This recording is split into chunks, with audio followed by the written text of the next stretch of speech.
In honor of the Vanity Fair article that was just released, I want to go back in time to 2017 and talk about the circumstances about the Vanity Fair article titled Wild About Harry. Meghan was under strict instructions to not talk about Harry, and she defied the one request that was made of her. The entire situation was odd. The interviewer noted that photos of Meghan were all over the wall. The books on the coffee table all had to do with England.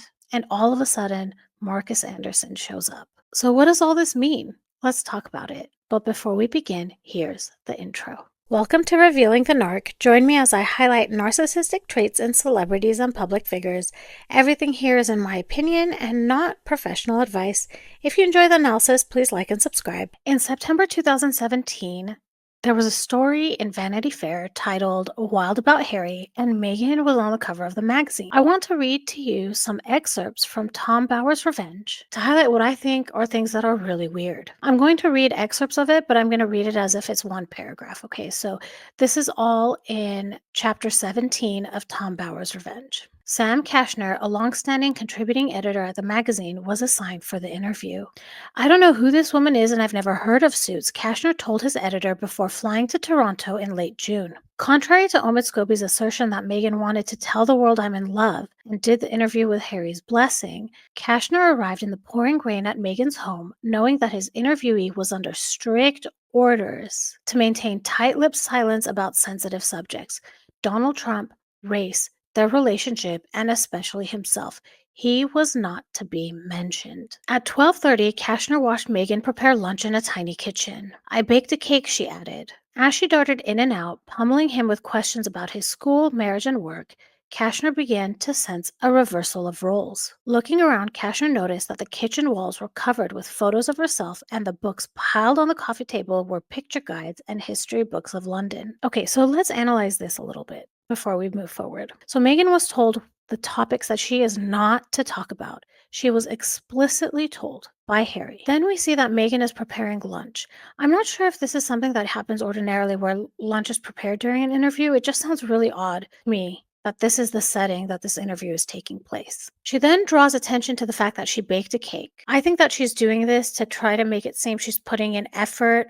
It's almost love bombing, I think, that she's going above and beyond for this person. And at the same time, she's pummeling him with questions. And not just any questions, but personal ones about his school, marriage, and work. And it was so strange to Kashner because he felt he was the one being interviewed.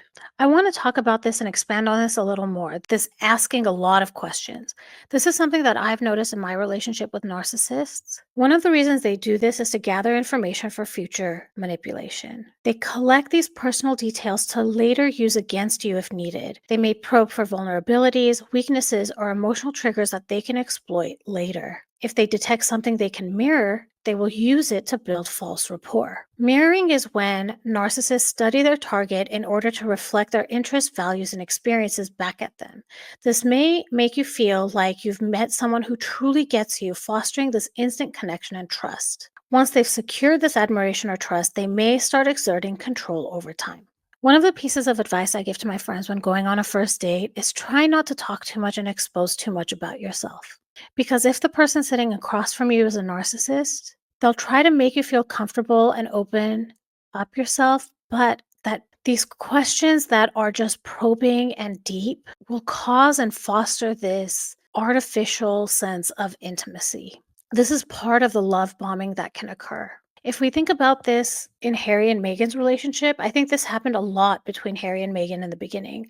I think Meghan sat there like a sponge and listened to every single thing that Harry said, only to use it against him later, or to manipulate him with it later, in my opinion. This rapid-fire questioning can also be a power play. It puts them in the role of the interviewer, making you feel you have to prove yourself. If they detect insecurity or hesitancy in your answers, they may use that information to assert dominance in future interactions. This could also be a way to test boundaries. Some narcissists ask deeply personal questions early on to see how much they can push boundaries. If you overshare too quickly, they may take that as a green light to manipulate you later. If you seem guarded, they might try different tactics to get you to open up. And it could be a way of gaining narcissistic supply. If you react positively to their attention, they get a dopamine rush from your admiration. If you respond with excitement, laughter, or approval, they feel validated and may continue their charm offensive. Okay, let's continue reading in the book. Looking around, Kashner noticed that the kitchen walls were covered with photos of herself, and the books piled on the coffee table were picture guides and history books of London. Only the A to Z of London streets were missing, he thought, uncertain whether she had actually read any books about Britain. Even before they sat down to eat, Kashner felt uneasy. Both knew that a lot was riding on the interview, and both understood that the critical issue of Harry had been vetoed. Okay, so let's discuss this part. We see Meghan is controlling her image by putting pictures of herself all over the walls and books on the coffee table that reflect an interest in England. Perhaps Meghan knew that Kashner didn't know who she was, and that's why there were photos of her all over her wall. Perhaps it's self-admiration at play. I mean, it could be I think it's a mixture of both of these, honestly. And then let's talk about these books on the coffee table. I think it's a subtle way of reminding Kashner who she's dating. It's like even though she was vetoed from speaking about Harry, having the books on the table could open the door for questioning that would lead to an accidental response that would lead to a conversation about Harry. Let's continue reading in the book. You're not the typical journalist, Megan said coyly over lunch. I like you, especially your stuttering. In the brief silence which followed, Megan failed to grasp that Kashner felt he was being played. It was a cat and mouse game, he reasoned, and she was calculating how to take advantage of the cards played. She knows the marks she wants to hit, he thought. She won't hit her goal by being genuine, he concluded. After lunch, she kicked off her shoes, tucking her legs on the seat. Megan visibly relaxed and to Kashner appeared sexy. This was the moment to probe and pry. Let's analyze this now. You're not the typical journalist, she says.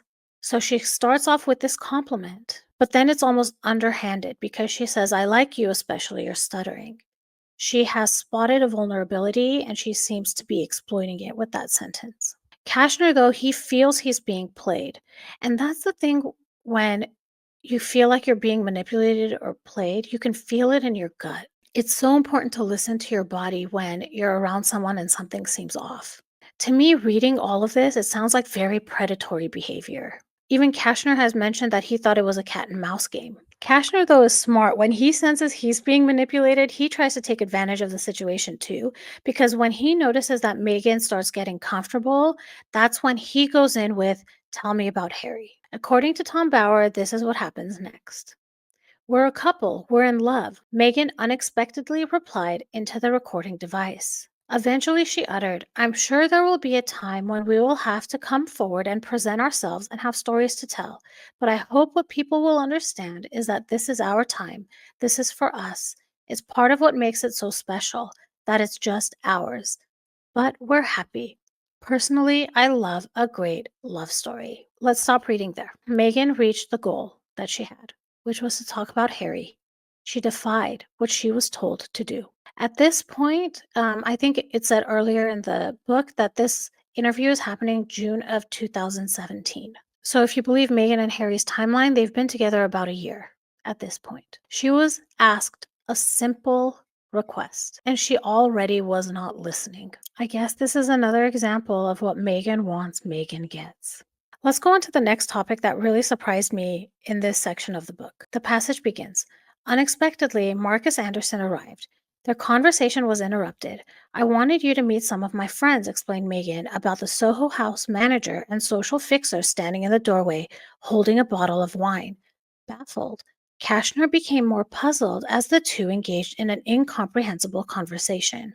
I felt played, orchestrated, he recalled. Marcus will take you to the airport, offered Meghan. No, I'll take a cab, replied Kashner, anxious to escape. I'll stop reading there. Isn't this so weird? Why would she have Marcus Anderson show up? Marcus Anderson is a very shady character. And not only does he show up, but he shows up with wine. It's just so odd. If I was Kashner, I would feel played too.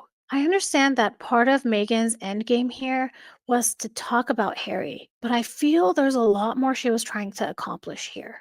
If any of you have ideas, feel free to drop those in the comments. Like why is this interaction just so weird? Again, she's trying to fake this intimacy. Having one of her friends there, she's trying to make Kashner feel important. Look, I wanted to introduce you to my friend. Look, I baked a cake. Look, I did this. It's incredibly manipulative. And I'm glad that Kashner was able to notice it. I think I would notice it too. It's just really strange behavior. So I'm interested to know what you all think about this. Do you get the weird vibes that I do? I don't know, it's just strange. Yeah, I'm excited to hear what you think about it. If this was interesting to you, please like and subscribe, and I will talk to you all soon. Goodbye.